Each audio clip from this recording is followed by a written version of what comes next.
Queridos, a paz do Senhor, toda honra e toda glória, todo louvor e adoração de tributado ao Senhor nosso Deus. E estou muito alegre, feliz com meu Deus, pela oportunidade de estar pela primeira vez aqui no púlpito desta igreja. Já estive outras vezes em alguns congressos, convenções, mas aqui no púlpito, com uma oportunidade neste microfone, é a primeira vez. E é um momento ímpar para a minha vida, para o meu ministério. Quero louvar a Deus pela vida do meu pastor, presidente, pastor Raposo, que temos um carinho, uma admiração, um respeito muito grande por ele, por a sua família e demais pastores que aqui estão. Louvar a Deus pela minha esposa também, minha companheira que está aqui atrás, e os pastores que andam na minha companhia também, são 2 auxiliares ali em Miranda do Norte, pastor Júnior, pastor Josafá, e demais obreiros. Nós nos reunimos toda segunda-feira, que o nosso culto de Assembleia Geral é na terça, e temos uma oração na casa pastoral, só com os obreiros, toda segunda-feira, das 8 às 9, e nós oramos pelo trabalho e pela Igreja do Senhor ali em Miranda do Norte, no estado do Maranhão. E eu fiz o convite a eles. Era algo que já fazia tempo que eu tinha vontade, e o Senhor nos concedeu, no início deste ano, comprarmos um ônibus, e tem sido muito útil para nós lá. E eu lancei o convite: vamos assistir um culto de Assembleia Geral para nós ouvir o pastor Raposo pregando, lá em Bacabal. Aí eles ficaram muito animados, né, e me encorajaram, e nós viemos. Atrasei um pouco, porque nós perdemos a questão do tempo, né? Saímos de lá já mais de 5h30, e chegamos um pouco atrasado, mas graças a Deus, viagem tranquila, em paz. Eu quero louvar a Deus pela vida de cada obreiro, de cada irmão que está aqui conosco nesta noite. Demais pastores, colegiados de pastores, obreiros aqui da Assembleia de Deus em Bacabal. Eu fiquei alegre também em saber que é o pastor Manuel que vai ministrar a palavra, né? Eu acompanho, às vezes, quando sobra um tempinho lá, eu acompanho aí pelas redes sociais, ao vivo, muitas vezes. Já vi uma vez o pastor Manuel pregando aqui, mensagem que edifica muito as nossas vidas. Eu estava falando hoje para os irmãos, na nossa vinda para cá, eu disse: talvez o pastor Raposo me dê a oportunidade para me dizer uma palavra lá. Aí o irmão disse assim para mim: irmão Cícero, diácono, hoje o senhor vai sentir o que é que nós sentimos quando o senhor dá a oportunidade para nós pregar na sua frente lá. E é exatamente esta alegria nas pernas que eu estou sentindo agora. Eu quero... Jesus é maravilhoso, é bom. Irmãos, pela bondade de Deus, esse carinho que ele acabou de falar, de vir aqui para me ouvir, eu vou pagar esse... Eu vou lá na terça-feira, no seu culto de doutrina, tá bom? Vou lá, em nome de Jesus. E é nesse ano ainda. Obrigado. Pronto. Mas foi bom ter vindo aqui, né, irmãos? Foi bom ter vindo aqui. Consegui uma agenda do pastor Raposo na Assembleia Geral para nós, é uma bênção. Eu ia dizendo, irmãos, o Senhor, pela bondade dele, misericórdia, nos chamou para o santo ministério. Eu sou filho mais novo de 3 filhos do pastor Silvestre, e nenhum dos outros, nem eu também, não desejava, não almejava isso, mas o Senhor, por honrar. Eu estava, pastor Raposo, hoje me lembrando, antes de vir para cá, que numa convenção em Buriticupu, que eu fui recebido, que eu fui apresentado na convenção com a minha ADEPA lá no estado do Pará, e o pastor Raposo, o pastor Raifran e o pastor Silvestre estavam hospedados na casa de um irmão lá em Buriticupu, que é cadeirante, né? E eu me lembro, naquela convenção, foi a convenção que eu fui recebido aqui na SEADEMA, e o pastor Raposo estava ali, e eu me lembro quando ele disse: Silvestre, que eles sempre foram muito próximos mesmo, como ele disse, e Silvestre, Deus te deu o privilégio de ter um filho pastor. E eu recém-chegado, recém-apresentado também ao ministério naquela convenção, e o Senhor me deu graça e nos chamou para o santo ministério. Depois de muitas provas, de muitas lutas, fuga para longe para não aceitar o chamado ministerial, mas o Senhor aceitou. O problema é quando eu volto para a Barra do Corda, pastor Manuel. Quando eu volto, que quem conheceu o pastor Silvestre pregando aos 30 anos de idade, 40 anos de idade, quando me viram, disseram, pronto, é a cópia do pastor Silvestre. E aí, meu irmão, para pregar igual o pastor Silvestre, só Jesus na causa, né? Isso porque o pulmão e a garra, a mensagem, o dom que Deus deu para ele é diferente que nos deu. Eu só sei contar algumas histórias da Bíblia e dizer que Jesus é bom, é maravilhoso e que ele continua salvando, curando e operando milagres no meio do seu povo. Se você tem um exemplar da Bíblia em mãos, abra aí no livro dos Reis, no primeiro livro dos Reis, capítulo 19.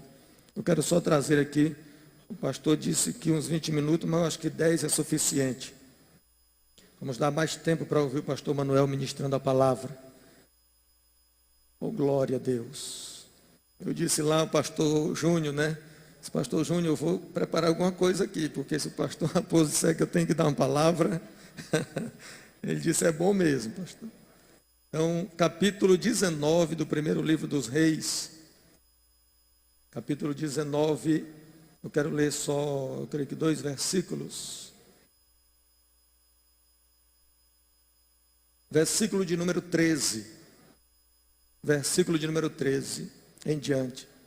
E sucedeu que, ouvindo a Elias, envolveu o seu rosto na sua capa e saiu para fora. E pôs-se à entrada da caverna. E eis que veio a ele uma voz que dizia, que fazes aqui, Elias? E ele disse, tenho sido em extremo zeloso pelo Senhor Deus dos exércitos, porque os filhos de Israel deixaram o teu concerto, derrubaram os teus altares e mataram os teus profetas à espada, e eu fiquei só. E buscam a minha vida para me tirarem.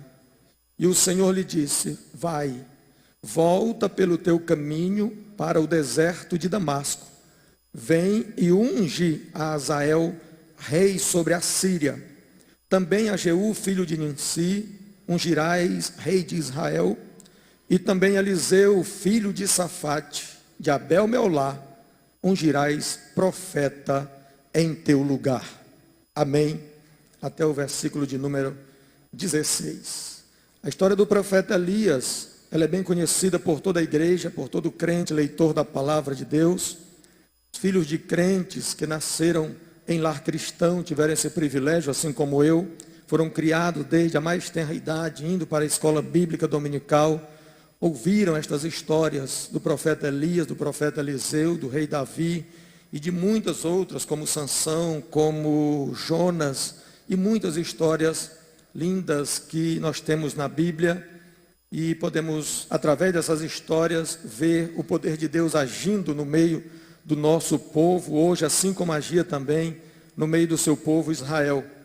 Mas o profeta Elias, ele surge no cenário sem uma genealogia, algo que era estranho para os hebreus. Quando algo era citado, o nome de alguém, geralmente era citado o nome dos pais, ou uma descendência de onde havia vindo, e o profeta Elias aparece, ele surge repentinamente no capítulo 17 do primeiro livro dos Reis, confrontando um pecado. A única informação que nós temos é que ele era de uma região, de uma aldeia, talvez de uma cidade, um vilarejo chamado Tisbe, e Elias confronta o rei Acabe, que havia se vendido para fazer aquilo que desagrada a Deus. Através da sua esposa má, perversa, Jezabel, eu costumo dizer lá na Assembleia de Deus em Miranda do Norte, eu chego a sentir calafrios quando fala o nome de Jezabel, porque era uma inimiga de pastores, destruidora de profetas, mandava matar e principalmente implantou a adoração a Baal durante o período em que o seu esposo reinara em Israel. Então, Jezabel era uma mulher terrível. E os irmãos conhecem bem a história, que ele aparece e ele confronta, ele, como a gente costuma dizer, ele aponta o dedo na cara, no rosto, no nariz de Acabe e diz que não choveria até que ele desse a palavra novamente. e ele sai da presença do rei. É claro que ele estava sob uma orientação divina. Não foi por qualquer coisa, por qualquer motivo que ele chegou e diante do rei disse não vai mais chover. Não. A forma de Deus punir o povo que havia apostatado, havia pecado, desobedecido. A palavra que aparece várias vezes no Antigo Testamento, o povo havia se prostituído, ou seja, quando as pessoas, a nação de Israel, o povo escolhido para ser o povo de Deus, eles deixavam de adorar ao Deus verdadeiro, ao seu Deus que havia escolhido eles, e começavam a adorar outros deuses, deuses pagãos. Aí Deus usava esse termo através dos profetas. O povo havia se prostituído para adorar outros deuses. E neste meio, neste termo, aparece o profeta Elias dizendo que não vai chover. Era uma forma de Deus punir o povo que havia apostatado contra o seu Deus. Porque eles acreditavam, diziam e pregavam que Baal era quem mandava a chuva, era quem fazia a terra prosperar, florescer e dar o seu fruto. E uma nação que vivia, pastor Raposo, assim como o senhor, demais pastores são sabedores, que vivia de cultivar a terra, de criar animais e daquilo que a terra produzia naturalmente. Agora, se a terra não recebe a chuva, ela não produz, aí vem a escassez, vem a fome,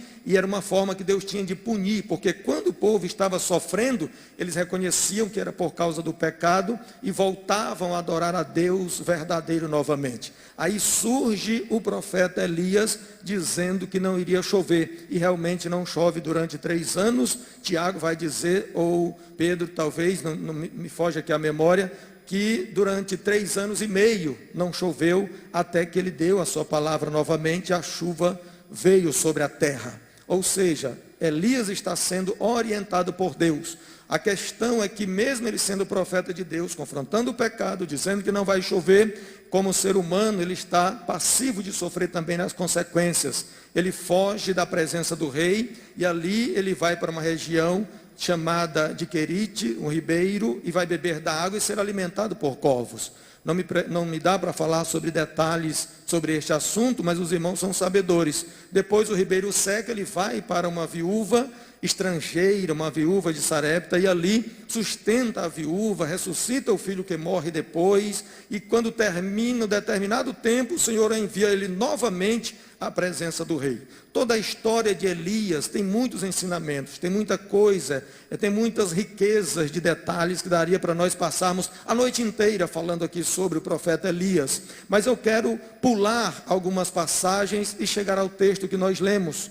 Quando ele, no capítulo 18, ele enfrenta os profetas de Baal, os profetas que eram pagos, comiam na mesa de Jezabel, ele chama toda a nação, todo o povo para o Monte Carmelo, e ali ele pede para o povo, pedir para o Deus que enviasse fogo do céu, fosse o Deus que deveria ser verdadeiro. É claro que ele está chamando a nação, o povo, para entender quem era o Deus de verdade. E quando termina que o Deus de Israel envia fogo e queima o holocausto, assim como ele havia preparado o altar, e tudo quanto, inclusive a água que ele havia colocado sobre aqueles animais que estavam ali esquartejados, o texto vai dizer bem claramente, desceu fogo do céu e consumiu tudo. E Elias se volta para o povo e diz, e agora, quem é Deus de verdade? Porque clamaram de manhã até meio-dia para Baal, e ele não ouviu, não mandou fogo. Até quando cocheareis entre 2 pensamentos? Porque o povo adorava a Deus, mas adorava também a Baal. E Deus não divide a sua glória com ninguém.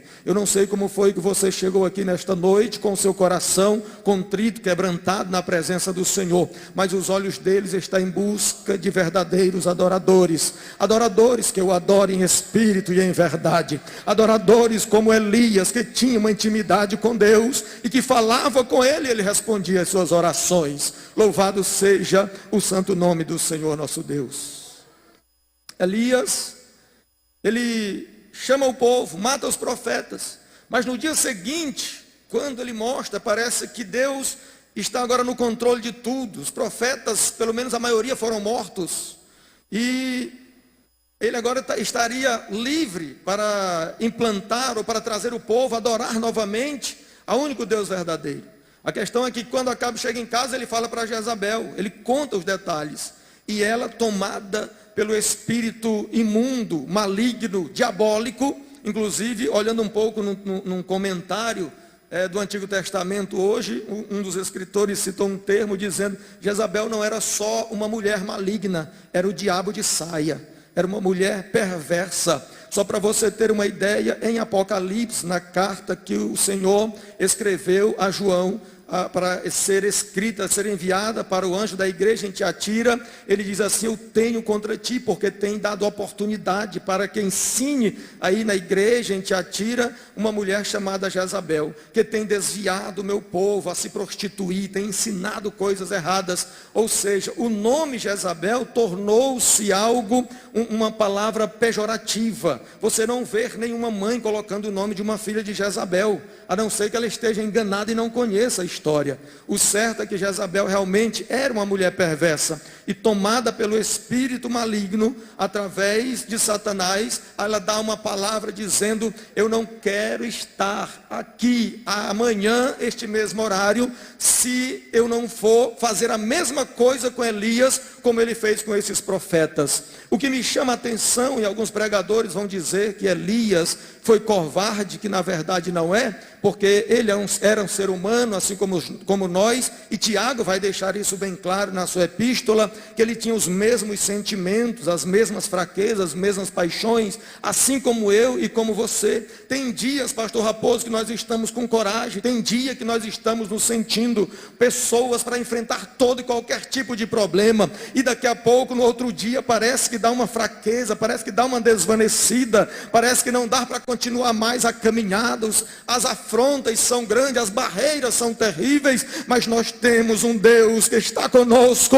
o Espírito Santo de Deus, que nos fortalece, que nos anima, que nos levanta e nos dá uma palavra de ânimo, e continuamos a nossa caminhada. Continuamos a nossa caminhada. Elias recebe a ameaça, ele foge com medo de morrer. E quando ele foge, ele caminha até Berseba, e em Berseba ele deixa o seu servo e ele entra no deserto e caminha um dia inteiro. E chega perto de um lugar onde havia uma árvore chamada zimbro. E quando ele chega, ele, claro, cansado, faminto, ele se encosta, talvez procurando uma sombra naquela árvore, e ele faz algumas lamúrias, algumas lamentações, e ele diz algumas murmurações. Dentre elas ele diz para Deus: Senhor, eu não sou melhor do que meus pais, eu quero morrer, não quero mais continuar vivendo. Estudiosos vão dizer que Elias estava enfrentando uma depressão forte, tudo por causa de uma ameaça de uma mulher, e agora ele está diante de uma situação tenebrosa. Quantos de nós nunca passamos por dias e momentos difíceis? Quantos de nós, em alguns momentos da nossa caminhada, nos encontramos nessa situação, sozinhos, não queremos companhia de ninguém, olhamos para os lados e dá vontade mesmo de desistir. Mas não desista, Deus ainda conta contigo, louvado seja o nome do Senhor nosso Deus.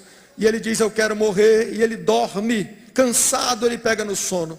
E ele é acordado por um anjo do Senhor, e o anjo diz: come e bebe. E ele olha para o lado, tem pão assado em brasa, ele come, bebe, mas dorme novamente. E é acordado novamente pelo anjo dizendo: come e bebe, porque vai ser longe a tua jornada, a tua caminhada.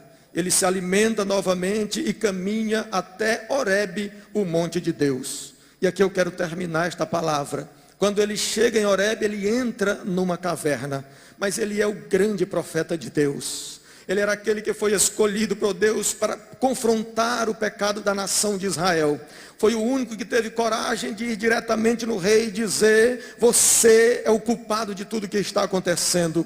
E agora ele, que era um homem que tinha uma intimidade tremenda com Deus, aquele que orava e caía fogo dos céus, e descia fogo dos céus, me fez lembrar agora de um determinado momento, parece que no capítulo 1, se não me falha a memória, já do 2º livro dos Reis, quando ele está no alto de uma colina, e o rei diz assim: vai lá e manda ele descer. Sobre um soldado com 50 dos seus comandados, e ele diz: homem de Deus, o rei manda descer. Ele diz: eu sou homem de Deus, que caia fogo dos céus e consuma a ti os teus 50. Aconteceu que caiu fogo imediatamente. Isso se repete a segunda vez, e na terceira vez, por causa da sabedoria do comandante, foi poupado aqueles 50.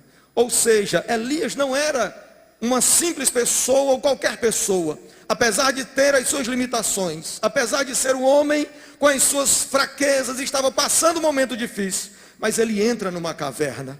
E quantas vezes nós temos na Bíblia e também nos nossos dias pessoas que entram em caverna.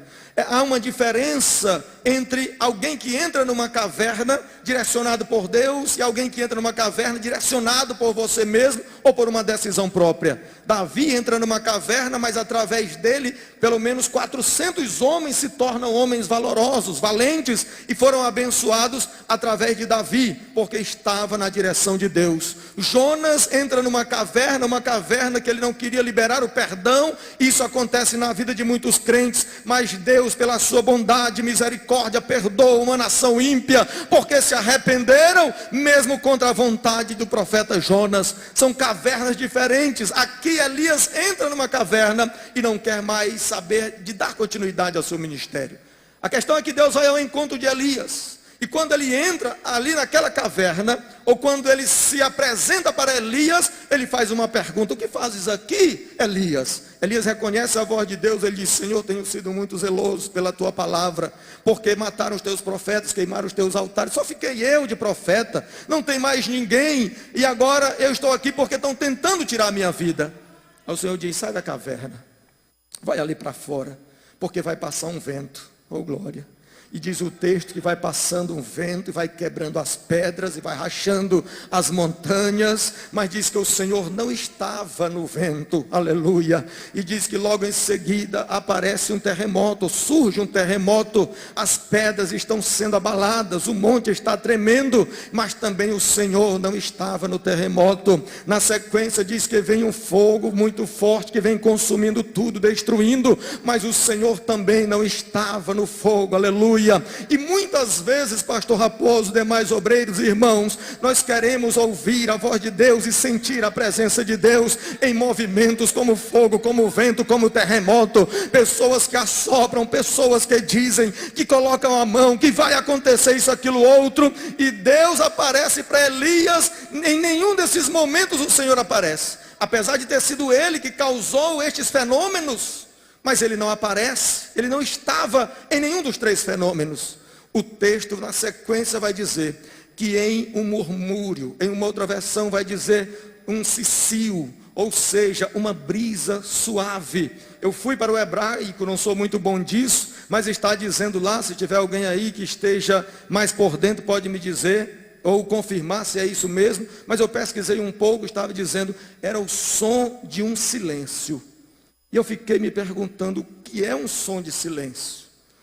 No momento em que não há nenhum barulho, que não há nenhuma movimentação, que não tem terremoto, que não tem vento, que não tem fogo, está tudo calmo, está tudo pairado, está tudo como no início da criação. Aí diz o texto que uma voz, aleluia, uma voz aparece mansa e suave, aleluia, e sussurra bem baixinho no ouvido de Elias, e diz para ele: o que fazes aqui, Elias? Oh, louvado seja o nome do Senhor. O que é que tu está fazendo aqui, Elias? E ele entende que era a voz de Deus, cobre o seu rosto para demonstrar respeito, que estava diante do Senhor, mas agora ele sai para fora da caverna e o Senhor começa a falar para ele: não é aqui na caverna que eu te quero, não é aqui na caverna, não foi para isso que eu te chamei, o teu ministério não é para ficar encavernado, não, eu te quero abençoando vidas, aleluia. Eu quero lhe pedir, por permissão do pastor, levante uma das suas mãos, eu quero lhe dizer uma palavra. Deus não te chamou para ficar trancado na caverna, não, meu irmão. Deus não te chamou para ficar trancado na caverna, não, minha irmã. Lá na tua rua, lá na tua casa, lá no teu bairro, você é uma bênção, você é um profeta de Deus, um profeta que transmite a palavra verdadeira, que é a palavra de Deus. A verdadeira profecia inspirada está nas nossas mãos, e esta cidade, assim como esse estado, está esperando nós proclamarmos esta palavra. Oh glória, aleluia, aleluia, aleluia. Elias estava trancado, eu termino. Elias estava trancado e o Senhor diz assim: eu quero ainda que você abençoe vidas. Eu quero que você abençoe vidas. Você que está trancado numa caverna, você que diz que não quer mais dar continuidade ao teu ministério, você que acha que já chegou ao fim, assim como Elisa estava trancado, tem pessoas esperando para ser abençoado por ti e pelo teu ministério. Eu vou terminar com esta palavra, não dá mais para continuar. O Senhor quer abençoar vidas. Tem reis esperando para serem ungidos. Tem profetas esperando para serem ungidos. Você está trancado, quer parar, mas tem vidas aguardando a unção. A tua vida é vida para abençoar, é vida para erguer pessoas. E eles estão lá fora esperando. Não tarde, não deixe para depois, não deixe para amanhã. O dia é hoje, agora. Eu agradeço a oportunidade em nome de Jesus.